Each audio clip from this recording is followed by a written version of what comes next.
Vem que tem, Giro de Xerém no ar, Giro de Xerém de volta aqui ao canal Raiz Tricolor para falar de estreia do Fluminense no Campeonato Brasileiro Sub-20, Fluminense 2, Bahia 2. Daqui a pouquinho a gente analisa como é que foi esse jogo. Fluminense também jogando o Brasileirão de Aspirantes e jogando mal. O Fluminense tem 3 jogos, nenhuma vitória na competição, tá ficando complicado, são apenas 8 rodadas. Muita gente criticando aí o time da Ailton Ferraz, né, jogadores que eram do Sub-20 indo acudir esse time Sub-23, que não dá liga. Daqui a pouquinho a gente analisa um pouco mais isso. E claro, os resultados também do Sub-15 e do Sub-17. Essas as pautas do Giro de Xerém desse fim de semana. Antes eu convido você a me seguir nas redes sociais. Eu sou Luiz Felipe Borges, jornalista em formação e claro, apaixonado pelo Fluminense. Então me siga aqui, minha arroba tá aqui embaixo. Siga também a página Fluminense Stuff, que eu faço parte no Instagram e no Twitter. Lá você acompanha as principais notícias do Fluminense. E também se inscreva aqui no canal Raiz Tricolor. Deixe seu like no vídeo pra gente saber que você tá curtindo saber mais sobre a base do Flu aqui no Giro de Xerém.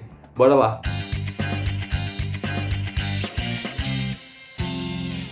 E antes da gente falar, né, dessa polêmica do Sub-23, pegando jogadores do Sub-20, o empate do Sub-20, vamos começar então com o Sub-15, começar com a molecada lá de trás. Fluminense venceu o Volta Redonda nesse fim de semana por 6-0 pela Copa Rio da categoria. O Fluminense que vinha pressionado de uma derrota pro Vasco na última rodada, não vencia 2 partidas, mas também tinha muitos desfalques, né? 5 jogadores que estavam com a seleção brasileira da categoria, preparando aí pro Sul-Americano, que vai vir aí nesse segundo semestre. O Fluminense estava sem aí os seguintes jogadores: Davi Rocha, Matheus Luiz, Esquerdinha, Matheus Pedro e Gustavo. Essa garotada estava com a seleção, voltou e o Fluminense goleou 6-0 Volta Redonda, se recuperou na competição e encaminhou também a vaga nas semifinais, vendo aí a classificação na tela. Fluminense em 4º lugar com 10 pontos, e em 5º vem o Boa Vista com 7, mas a diferença aí, né, faltando uma rodada apenas, o saldo de gols faz bastante diferença aí nessa conta. O Fluminense está encaminhando sua classificação para as semifinais e enfrenta a Portuguesa no próximo dia 3 de julho no CT Vale das Laranjeiras, para encerrar sua participação nessa primeira fase e depois disputar as semifinais, ao que tudo indica, contra o Flamengo.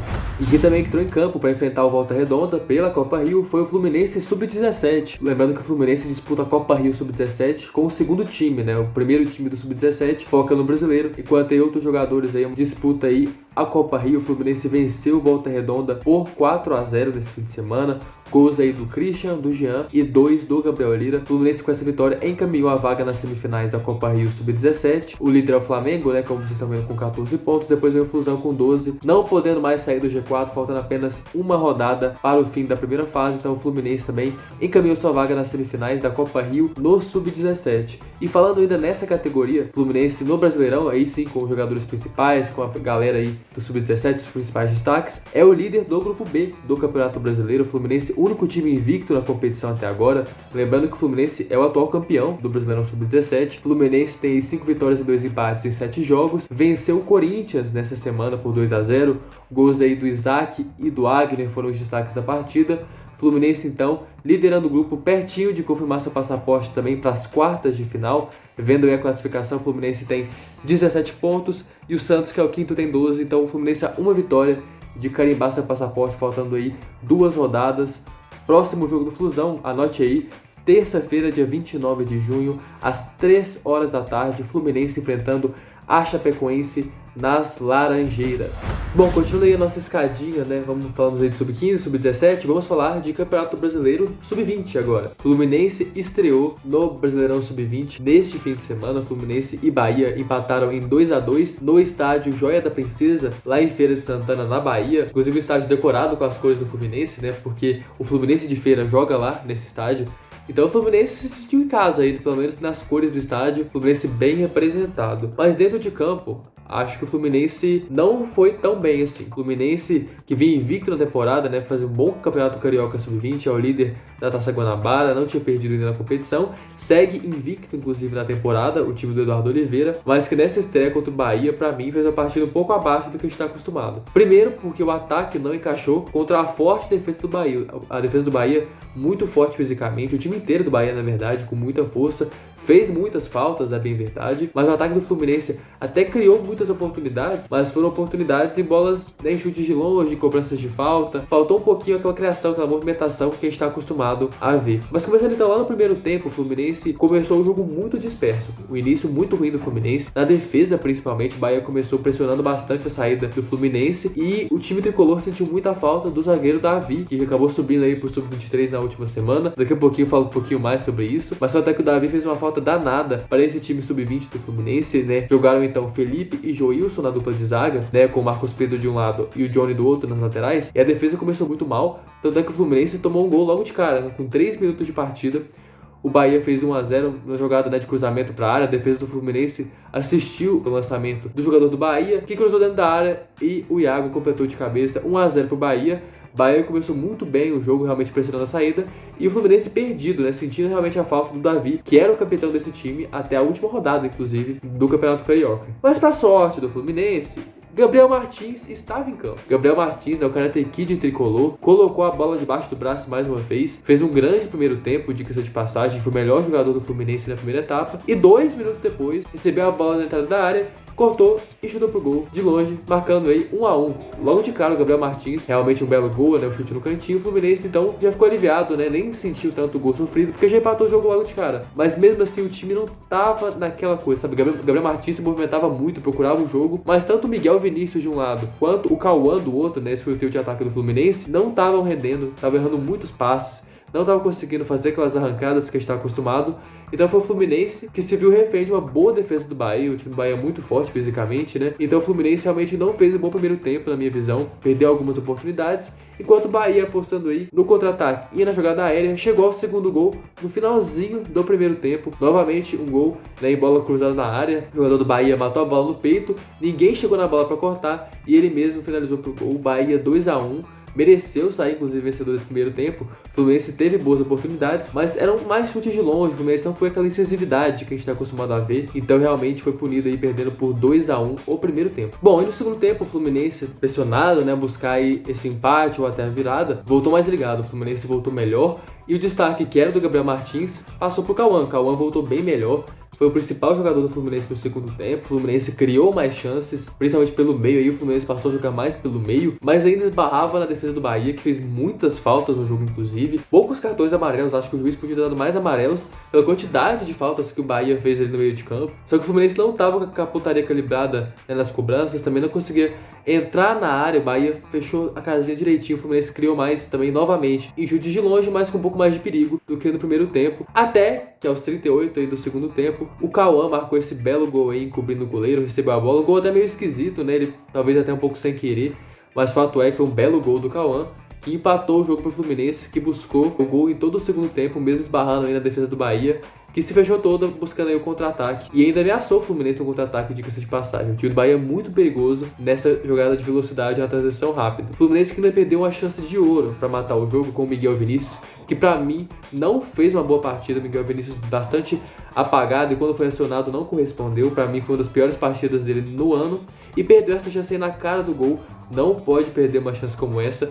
O Fluminense perdeu a oportunidade aí de virar o jogo e acabou no empate, 2 para o Fluminense, 2 para o Bahia. Primeira rodada ainda, é claro, o Fluminense tem mais 18 rodadas pela frente. Próximo jogo no dia 30, né, nessa quarta-feira, para enfrentar a equipe do Atlético Goianiense. Então muita coisa pela frente, mas o início desse campeonato, o Fluminense fez uma partida mediana. Para mim não foi tão bem, perdeu muitas oportunidades, mas também não foi tão ruim ao ponto de perder a partida, né? O Fluminense, que no Carioca vem muito bem, é o líder, é invicto, ainda não perdeu na temporada do Sub-20, mas que parece ter sentido um pouco a ausência de alguns jogadores, e eu vou falar sobre isso agora. Bom, o time Sub-20 do Fluminense que sentiu algumas ausências nesse jogo, né? Eu falei o caso do Davi, né, o zagueiro Davi, que fez bastante falta nesse jogo contra o Bahia, capitão do time até então, até porque muitos jogadores que poderiam estar no Sub-20 estão no Sub-23, e é sobre isso que a gente vai falar agora, né? Eu vou até colocar aqui na tela uma lista, né, que a Fluminense Stuff fez, um levantamento da Fluminense Stuff, de jogadores do Fluminense que têm idade para o Sub-20, mas que estão ou nos profissionais, né, vendo aí a lista na tela, Luiz Henrique, Kaique, Martinelli, André, enfim, Calegari. E a gente tem jogadores também que têm idade, mas que estão no Sub-23, né? Vendo aí, é o caso do Davi, caso do Douglas, enfim. Esses jogadores que vocês estão vendo na tela. E o Fluminense, né, no Sub-23, o projeto não engrena. A gente sabe que a ideia do Angione, né, o Angione grande conceptor desse projeto, era dar espaço para essa garotada que estoura o sub-20 e não tem espaço no profissional. Então, em vez de emprestar essa garotada, deixa ele no sub-23 ali treinando perto do profissional, já pegando o estilo de jogo, para quem sabe ganhar uma oportunidade em algum momento. No papel, pelo menos para mim, é uma ideia boa, né? Melhorar essa transição base profissional, esse time de aspirantes aí, aproveitando os jogadores da própria base do Fluminense, no papel é incrível. E essa era a ideia do Angione, né? Pelo menos ele dizia que era até o ano passado. Mas nesse ano, né, analisando como o time sub-23 do Fluminense está sendo formado, vou até puxar aqui para vocês a escalação do time do Fluminense sub-23 na partida contra o Cuiabá, né, na derrota por 1-0. O Fluminense foi a campo com Pedro Rangel, que já estourou o sub-20, então tá aí no sub-23. Daniel, mesma coisa. Dani Bolt, no caso, né? Rafael Ribeiro, foi contratado pro time de aspirantes. Davi, que subiu agora do sub-20 e ainda tem idade pro sub-20. Jefté, lateral esquerdo do sub-17, né? Acabou de subir direto pro sub-23. Willis, contratado nesse ano pro time de aspirantes. Wallace, né? Recém-subido também do sub-20. Matheus Martins, da geração dos sonhos do sub-17. Gustavo Apis, contratado do Nova Iguaçu para o time de aspirantes. Alexandre Jesus, né, que também vem do ano passado do time de aspirantes, do time sub-20, sub-17, tem experiência no profissional inclusive, e o João Neto do sub-17, recém-subido também do sub-17. Você percebe que não é um time formado, né, como era dito antes, por jogadores que estouraram o sub-20 e estão em transição para o profissional. É um time, né, eu vou até chamar aqui de um catadão de jogadores de diversas formas. Tem jogador contratado, tem jogador do sub-17, jogador do sub-20, e é um time que mostra, né, em campo a gente vê isso, que tem maturidades diferentes dentro do próprio time.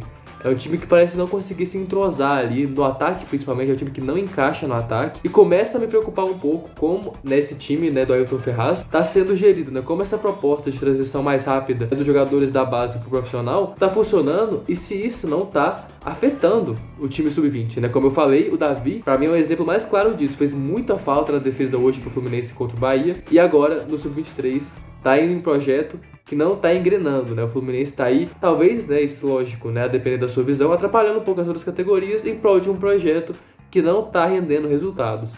Talvez seja a hora de repensar um pouco quais jogadores vão participar desse projeto, se realmente vale a pena tirar jogadores das outras categorias, acelerar a formação desses jogadores em um projeto em que o nível é muito baixo, não só do Fluminense, mas o Brasileiro de Aspirantes tem um nível muito baixo. Aí eu acho que agora é a hora de ver realmente se vale a pena conduzir dessa forma esse projeto, ou se não vale a pena voltar esses jogadores pro Sub-20 e pro Sub-17 para manter essa formação natural junto com companheiros da mesma idade. Porque nesse momento, claro, isso na minha visão, não tem funcionado e o resultado tá em campo. O Fluminense aí na classificação, vocês veem na tela, nem está entre os 4 primeiros do grupo, né? O Fluminense no grupo B.